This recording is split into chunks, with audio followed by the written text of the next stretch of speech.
मेरे सीने में नहीं तो तेरे सीने में सही हो कहीं भी आग, लेकिन आग जलनी चाहिए। आप सबको जय भीम, लाल सलाम। जो मैंने पंक्तियां कही हैं वो दुष्यंत की पंक्तियां हैं। इतिहास का छात्र हूं और रेफरेंस के बगैर बात नहीं करता, और इसलिए मैं रेफरेंस दिए देता हूं, कहीं भावना आहत न हो जाए। बहरहाल रेफरेंस से ही बोलूंगा। और आप सब देश के विभिन्न विश्वविद्यालयों से, कोनों से यहां पर आए हैं, इतनी बड़ी संख्या में छात्र आए हैं। आप सबको इसके लिए बधाई, बहुत बहुत बधाई। और दुष्यंत की पंक्तियां हमने इसीलिए पढ़ी थी कि ये धीरे धीरे जो ये छात्र संसद है, ये संसद पूरे भारतवर्ष को ये संसद में तब्दील हो जाना चाहिए सरकार की शिक्षा नीति के खिलाफ और सरकार की तमाम नीतियों के खिलाफ। जरा वो दे देना फोल्डर, बगैर रेफरेंस के बोलूंगा नहीं तो फिर हो सकता है इस बार सरकार को ही दिक्कत हो जाए। शुक्र है कि इस बार मोदी साहब ने नई शिक्षा नीति पर अंबेडकर साहब को कोट नहीं किया, क्योंकि जब नोटबंदी कर रहे थे तब भी अंबेडकर साहब को कोट कर रहे थे, और जब 370 हटाया तब भी उन्होंने अंबेडकर साहब को कोट किया। दोनों बार हम लोग चीटिंग पकड़ लेते हैं कि आप गलत कोट कर रहे हैं, इस पेज नंबर पर ये बात नहीं, ये बात लिखी गई। तो नई शिक्षा नीति पे इस बार सावधान थे, बाबा साहब को कोट नहीं किया उन्होंने, लेकिन पहले से हम तैयारी करके बैठे थे कि बाबा साहब क्या बोले थे शिक्षा नीति को लेकर, वो हमारे जहन में जरूर रहना चाहिए। बॉम्बे लेजिस्लेटिव असेंबली का 12 मार्च 1927 का भाषण, रेफरेंस देता हूं, आप लोग देख लीजिएगा जाकर। हिंदी वाला जो खंड है वो पार्ट 3 पेज 55 से 61 तक है। शिक्षा कैसी होनी चाहिए इसी पर उसमें बात की गई। भारत के तमाम सामाजिक जो स्तरीकरण है, पढ़िए, बहुत दिलचस्प है, वो आपको बहुत काम आएगा काउंटर करने में, क्वेश्चन भारत सरकार की शिक्षा नीति को काउंटर करने में। एक दो लाइन में पढ़ता हूं। वो कह रहे हैं कि छानबीन से मुझे पता लगा है कि आर्ट्स कॉलेज में जो खर्च किया जाता है उसका 36%, 36% फीस से मिलता है, हाई स्कूल में 31% और मिडिल स्कूल में 21%।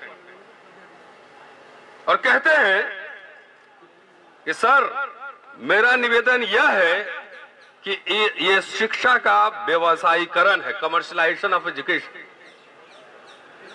शिक्षा तो एक ऐसी चीज है जो सबको मिलनी चाहिए।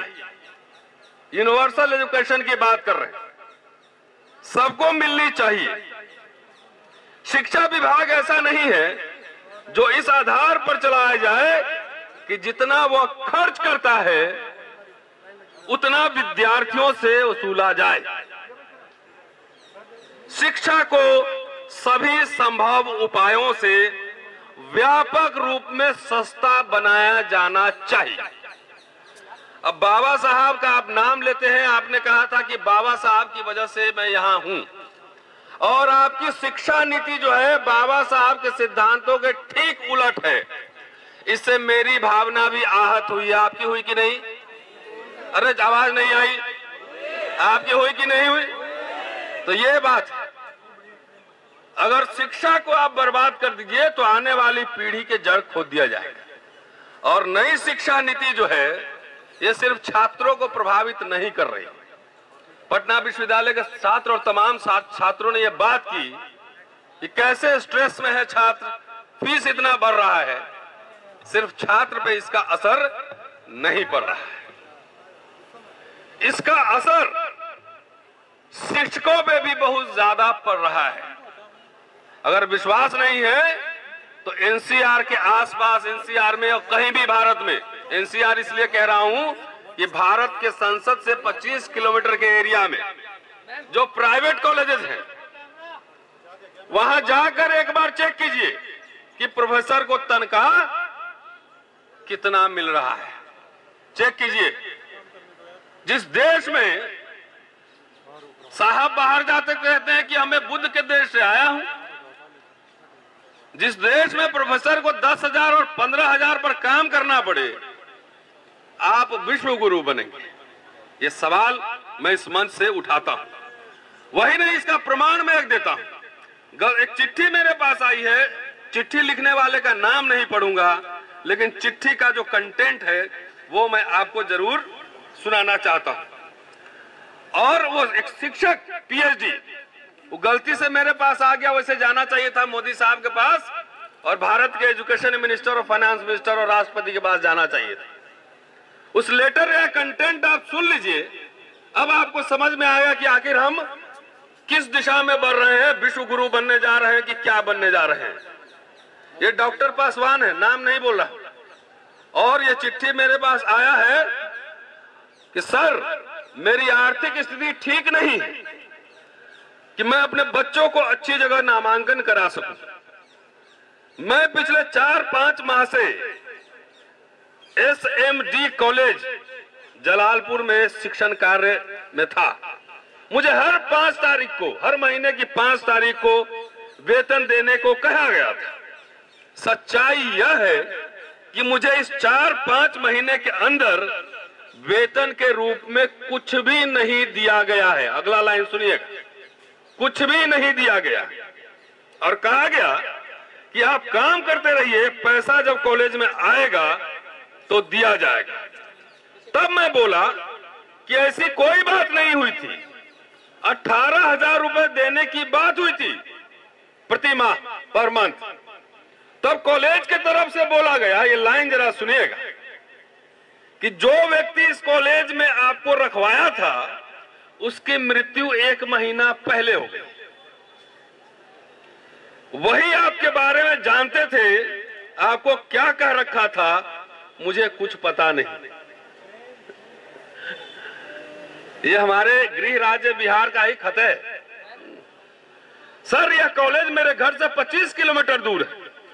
आने जाने में 150 रुपए का पेट्रोल लग जाता है और कुछ पैसा कॉलेज से मिलने की उम्मीद नहीं। यही चिट्ठी पढ़ के बंद कर रहा हूं। नई शिक्षा नीति की व्याख्या बाद में। ये खाली चिट्ठी, ये चिट्ठी नहीं, ये घटना नहीं, ये संकेत है कि जिस विश्वविद्यालय, जिस कॉलेज में निजीकरण क्या होता है, इसका ये पूरा दस्तावेज। इसलिए मैंने इसको संभाल के रखा हुआ है। 150 रुपए का पेट्रोल लग जाता है और कुछ पैसा कॉलेज से मिलने की उम्मीद नहीं दिख रही। मैं मजबूर होकर इस कॉलेज को छोड़ दिया 1 महीने पहले और गांव में कोचिंग चलाता हूं। दुख की बात यह है सर, अपने बच्चों को अच्छे स्कूल में नामांकन नहीं करवा पा रहा हूं। बेटा 4.5 साल का है। यही चिंता मुझे परेशान करती कि अपने पुत्र को अच्छी शिक्षा नहीं दिला पा रहा हूं। और घर की आर्थिक स्थिति ठीक नहीं है, पिताजी बीमार रहते हैं। सर, आपके अम्बेडकरनामा से जो प्रसारित किया जाता है, मैं उसे नियमित देखता हूं और शेयर करता हूं। इसलिए बोल रहा हूं कि ये एक प्रोफेसर की दर्द भरी दास्तान है, पीएचडी स्कॉलर। यही हालत इस भारत में तमाम प्रोफेसरों को होने वाली है, जो दुनिया को तो शिक्षा देगा लेकिन अपने बेटे को उच्च शिक्षा नहीं दे सकता है। अल्टीमेटली चलते चलते मैं एक लाइन सिर्फ NEP, ये मैंने इशारा कर दिया है, NEP पे एक लाइन सिर्फ कह रहा हूं कि और कुछ नहीं। उसमें बार बार बल्लवी और तमाम बुद्धिस्ट विश्वविद्यालयों की बात हो रही। तो मोदी जी, खुदाई आजकल बड़ा हो रहा है देश में। जरा जितने बुद्धिस्ट साइट है और टेम्पल है, मंदिर है, जरा उनकी ठीक से जो कब्जा किया हुआ उसको तो छुड़वा दीजिए और जरा डीप खुदाई करवाइएगा, कहीं सबसे नीचे बौद्ध विहार न मिले। ठीक से खुदाई करवाना। सीधा और सीधा ये नई शिक्षा नीति वर्ण व्यवस्था है। 4 साल का कोर्स चतुर्वर्ण व्यवस्था है। शुक्रिया, और इसका विरोध लगातार होना चाहिए। शुक्रिया, थैंक यू।